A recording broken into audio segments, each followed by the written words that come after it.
Traffic શાખા પૂર્વ અને કારેલીબાગ પોલીસની સંયુક્ત કાર્યવાહી દબાણ હટાવાયા। વડોદરા શહેરમાં ટ્રાફિક વ્યવસ્થા સુચારુ રાખવા માટે ટ્રાફિક શાખા પૂર્વ અને કારેલીબાગ પોલીસની સંયુક્ત ટીમ દ્વારા આજે વિશેષ દબાણ હટાવ અભિયાન હાથ ધરવામાં આવ્યું હતું।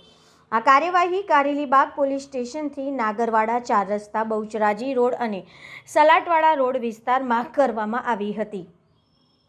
પોલીસ કમિશનર નરસિમ્હા કુમાર તથા અધિક police commissioner doctor Leena Patil law and ઓર્ડરના સૂચનોથી તેમજ નાયબ police commissioner Andrew Macwan zone 4 અને નાયબ પોલીસ કમિશનર તેજલ પટેલ પૂર્વ ઝોનના માર્ગદર્શન હેઠળ આ કામગીરી હાથ ધરવામાં આવી હતી। ટ્રાફિક શાખા પૂર્વના enforcement team in-charge police inspector HM Vyas તથા તેમની ટીમ અને કારેલીબાગ પોલીસ સ્ટેશનના police sub inspector DB Patel સહિતના કર્મચારીઓ દ્વારા ઉપરનો પાર્કિંગ, બિનવારસી વાહનો તથા એકી-બેકી જાહેરનામા અંતર્ગત રસ્તા પર થતા દબાણો દૂર કરવામાં આવ્યા હતા।